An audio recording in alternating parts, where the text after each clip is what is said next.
Saya sedikit aja, nggak 10 kayak Pak Gub tadi, 2 aja, 10 Pak. 7. Saya 2 aja mungkin.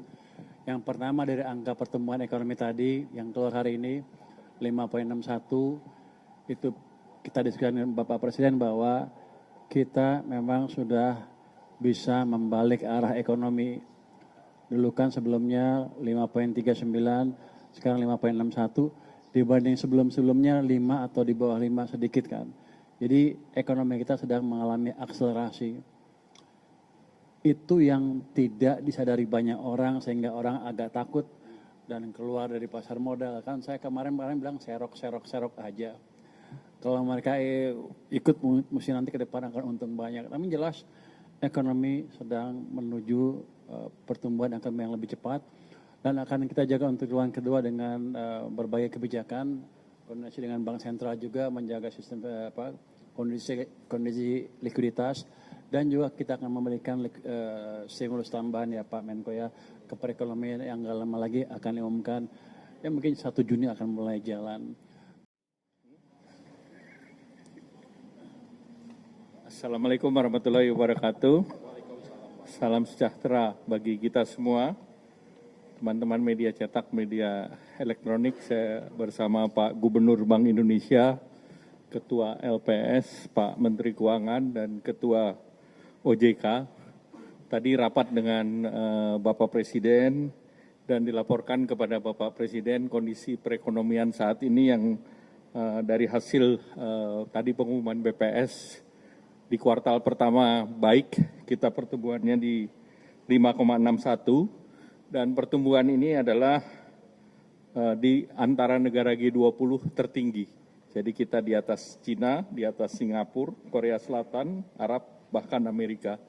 Dan pertumbuhan ini di atas daripada ekspektasi dari berbagai lembaga yang biasanya mereka rata-rata di angka 5,2. Kemudian dari beberapa pertumbuhan kita melihat bahwa pertumbuhan konsumsi baik di 5,52%, kemudian juga konsumsi pemerintah juga naik 21,31%, kemudian juga dari segi ekspor dan impor juga positif. Dari segi lapangan usaha, sektor industri, sektor perdagangan, sektor administrasi pemerintahan, jasa lainnya, dan juga transportasi pergudangan, pertanian, dan konstruksi juga berjalan dengan baik. Kalau secara indikator makro, ini inflasi juga berhasil ditekan di 2,42%, turun dari 3,48% di periode yang lalu di bulan Februari, di bulan Maret, kemudian juga indeks keyakinan konsumen di 122,9%, neraca dagang positif untuk 71 bulan di 3,32 bilion. Kemudian cadangan devisa per Maret 148, neraca pembayaran surplus 6,1 dan realisasi investasi naik 7% menjadi 498,8. Kemudian kredit growth di 9,49%, dana pihak ketiga berarti trust dari masyarakat tinggi 13,55%. Dan kemudian tentu beberapa hal yang menjadi perhatian tentu terkait dengan Bapak Presiden melihat terkait dengan capital outflow, dan capital outflow tadi didalami bahwa disebabkan oleh pasar modal, kedua SBN, dan ketiga dinetralisasi oleh SRBI. Dan tadi disepakati, dilaporkan ke Bapak Presiden, kesepakatan kerjasama antara BI dan Menteri Keuangan, sehingga ke depan ini bisa dijaga terkait dengan capital outflow. Dan selanjutnya terkait dengan rupiah, Bapak Presiden menanyakan, nanti dijelaskan oleh Pak Gubernur, terutama juga terkait dengan diperdagangkannya mata uang Indonesia secara forward di beberapa negara. Silakan Pak. Terima kasih Pak Menko, rekan-rekan sekalian, Pak Menteri Keuangan, Bu Ketua OJK, Pak Ketua LPS. Selamat sore, Assalamualaikum warahmatullahi wabarakatuh. Tadi dibahas dan mendapatkan arahan dari Bapak Presiden mengenai nilai tukar. berkaitan dengan dua hal penting mengenai nilai tukar. Bahwa yang pertama nilai tukar sekarang itu under value. Under value dan ke depan kita yakini akan stabil dan menguat. Kenapa under value? Tadi disampaikan oleh Pak Menko Bergon, fundamental kita itu kuat. Pertumbuhan sangat tinggi, 5,61%. Inflasi rendah. Kredit juga tumbuh tinggi, cadangan devisa juga kuat. Nah, ini adalah fundamental yang menunjukkan mestinya rupiah itu akan stabil dan cenderung menguat. Nah, kenapa dalam jangka pendek ini ada tekanan-tekanan nilai tukar? Sebabnya ada dua, yaitu ada faktor global dan kemudian pada faktor-faktor musiman. Faktor globalnya apa? Yang menyebabkan tekanan nilai tukar dalam jangka pendek ini adalah satu, harga minyak yang tinggi. Dua, suku bunga Amerika yang juga meningkat tinggi. Yield yield US Treasury 10 tahun sekarang adalah 4,47%. Demikian juga dolar yang menguat. Dan Pak Menko tadi mengatakan terjadinya pelarian modal dari emerging market termasuk Indonesia. Nah, memang dalam secara musiman, April, Mei, Juni ini memang permintaan terhadap dolarnya tinggi. Ada untuk pembayaran repatriasi dividen, ada pembayaran utang dan juga untuk jemaah haji. Tapi rupiah adalah under value dan ke depan akan stabil dan cenderung menguat. Itu nomor satu. Nomor dua, ya, kami melapor kepada Pak Presiden dan Pak Presiden merestui dan kemudian memberikan suatu penguatan 7 langkah penting yang ditempuh Bang Nisa. Untuk membuat rupiah kuat, membuat rupiah itu stabil ke depan. 7 langkah pentingnya yang tadi kami laporkan apa? 1, kami akan terus melakukan intervensi secara tunai dan domestic non-delivery di dalam negeri dan juga non-delivery forward NDF di pasar luar negeri, di Hong Kong, di Singapura, di London, di New York. Kami terus akan melakukan intervensi untuk menstabilkan rupiah baik di dalam negeri maupun dari luar negeri. Cadangan devisa kami lebih dari cukup untuk melakukan stabilisasi nilai tukar rupiah itu. Yang kedua, tadi Pak Menko sudah menyebutkan, karena sementara ini SBN itu keluar, kemudian saham, meskipun dalam minggu-minggu terakhir hasil koordinasi dengan Pak Menteri Keuangan sudah mulai inflow, tapi year to date masih outflow. Sementara saham terjadi outflow, sehingga kami bersepakat untuk sementara ini SRBI dibuat perlu inflow. Sehingga inflow-nya SRBI bisa mencukupi outflow-nya SBN dan saham, itu koordinasi kami dengan Pak Menteri Keuangan, sehingga betul-betul menjaga inflow-nya dari portfolio asing itu masih year to date-nya masih terjadi inflow dan itu memperkuat nilai tukar rupiah. Nomor 3, ini juga koordinasi dengan Pak Menteri Keuangan, BI akan terus membeli SBN dari pasar sekunder. Ini koordinasi sudah awal tahun koordinasi dan kita lakukan.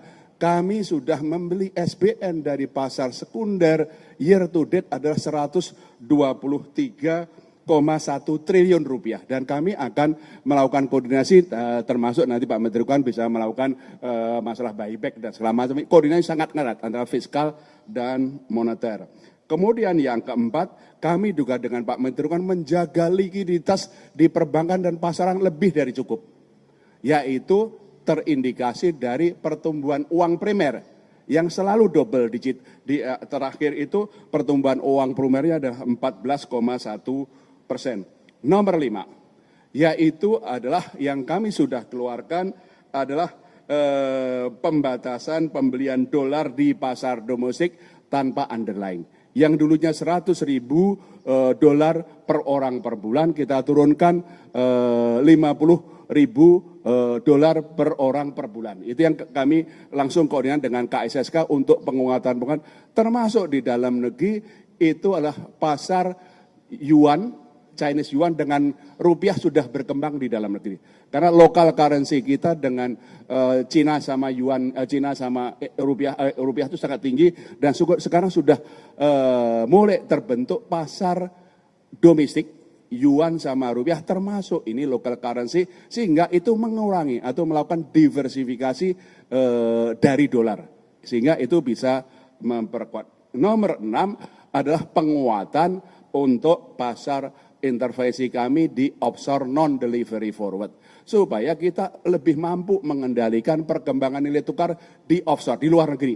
Selain intervensi yang terus kami lakukan, kami juga membolehkan bank-bank domestik untuk ikut jualan offshore NDF di luar negeri. Sehingga pasokannya lebih banyak, sehingga itu akan memperkuat stabilisasi dari nilai tukar rupiah. Nomor berapa? 6 ya.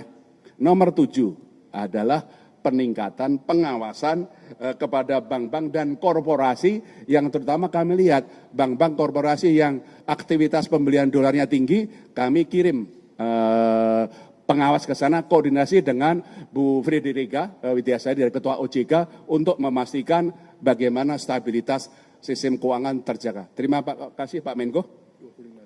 Ya. Yang tadi pembatasan pembelian dolar yang sudah kami turunkan dari 100.000 menjadi 50.000 kami persiapkan, kami akan turunkan lagi menjadi 25.000 sehingga pembelian dolar sampai dengan atau di atas 25.000 itu harus pakai underlying. Ya, itu yang kami akan perkuat, ini akan kami perkuat dalam negeri. Pak Menko sudah cukup? Oke, berarti yang lain. Silakan Pak Menteri Keuangan. Terima kasih Pak Menko. Saya sedikit aja, nggak 10 kayak Pak Gub tadi, 2 aja, 10 Pak. 7. Saya 2 aja mungkin. Yang pertama dari angka pertumbuhan ekonomi tadi yang keluar hari ini 5,61 itu kita diskusikan dengan Bapak Presiden bahwa kita memang sudah bisa membalik arah ekonomi. Dulu kan sebelumnya 5,39, sekarang 5,61. Dibanding sebelum-sebelumnya 5 atau di bawah 5 sedikit kan. Jadi ekonomi kita sedang mengalami akselerasi.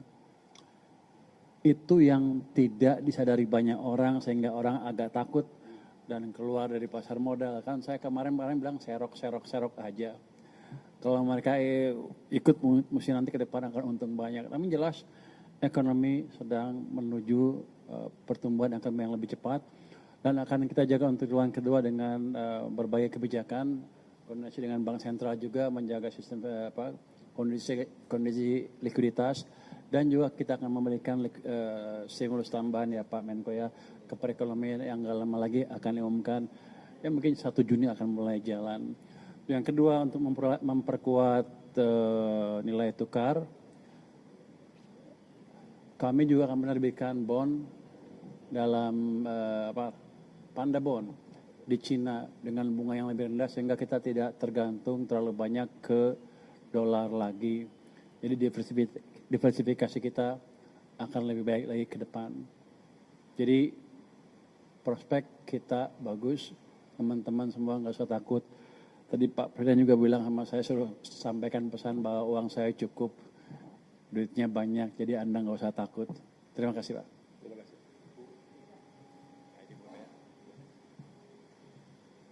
Terima kasih Pak Menko, yang saya hormati Pak Menko, Pak Gubernur BI, Pak Menteri Keuangan, Pak Ketua LPS, dan tentu saja rekan-rekan semua yang saya hormati. Selamat malam, Assalamualaikum warahmatullahi wabarakatuh.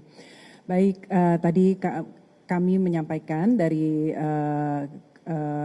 forum tadi, pada intinya kalau dari kami menyampaikan mungkin concern dari yang disampaikan oleh Pak Menko tadi terkait dengan pasar modal, dapat kami sampaikan kalau teman-teman lihat terjadi outflow ya karena memang saat ini kondisi dari faktor geopolitik dan geoekonomi secara global di mana tentu kalau dari the Fed higher for longer makanya pada outflow, namun selama kita yakini fundamental kita baik ya kita harapkan ini akan bisa berbalik.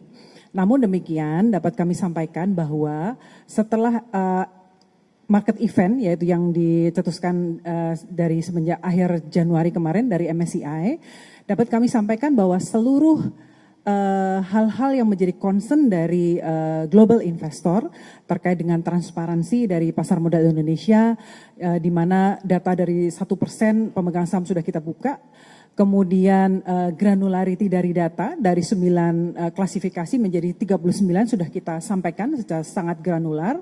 Kemudian ultimate beneficial owner juga sudah kita sampaikan, dan juga satu lagi terkait likuiditas, yaitu untuk free float di atas 15% dengan stages yang kita sampaikan. Nah, kemudian kalau kita melihat bagaimana perbaikan-perbaikan ini tentu menimbulkan implikasi ya. Kalau kita lihat nanti mungkin sebelumnya saya sampaikan, saat ini kalau teman-teman memperhatikan indeks harga saham gabungan, pergerakannya sudah inline dengan indeks-indeks utama seperti LQ45, IDX 30 dan sebagainya. Jadi saham-saham yang sekarang pergerakannya sudah lebih ke fundamental, dan kalau kita melihat nanti mungkin pengumuman di Mei ya oleh MSCI dan juga nanti di Juni untuk terkait market kita, ya mungkin kalau di Maret nanti akan ada rebalancing dari indeks MSCI kita, mungkin kita ya expect akan terjadi penyesuaian, namun kita sampaikan ini adalah temporary dampak temporary dari perbaikan yang kita lakukan, seperti short term pain gitu ya, tapi harapannya ke depan akan semakin baik secara fundamental, dan kita harapkan ini akan semakin baik karena kita terus memperbaiki, contohnya untuk pendalaman pasar. Teman-teman kalau melihat angka, jumlah investor di pasar modal kita dalam 1 tahun tuh naik sekitar 5 juta SID. Jadi kita pendalaman pasar, bagaimana investor domestik kita tingkatkan supaya kalau terjadi gonjangan di luar tetap lebih stabil untuk market kita. Mungkin dari kami itu Pak Menko, terima kasih. Terima kasih Ibu Fredrika Widiasari. Yang terakhir terkait dengan regulasi devisa hasil ekspor sumber daya alam. Jadi revisi perubahan terhadap PP 36 sudah difinalisasikan dan akan diberlakukan per 1 Juni 2026.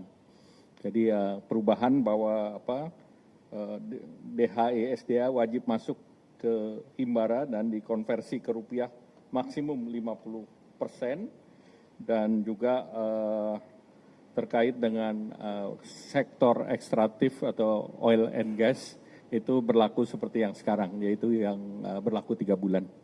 Baik, cukup. Ada pertanyaan?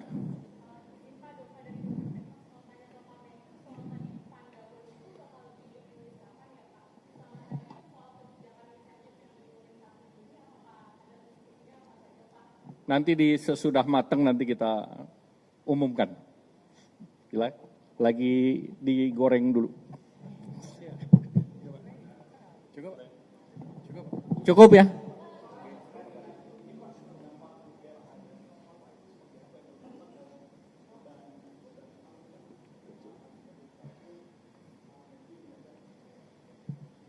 Jadi angka-angka yang saya sebut waktu itu dengan asumsi $100 per barel itu sudah memasukkan asumsi nilai tukar yang tidak jauh dari sekarang. Jadi angkanya nggak berubah, jadi fiskal tetap aman, sudah kita perhitungkan. Baik, terima kasih. Wassalamualaikum warahmatullahi wabarakatuh.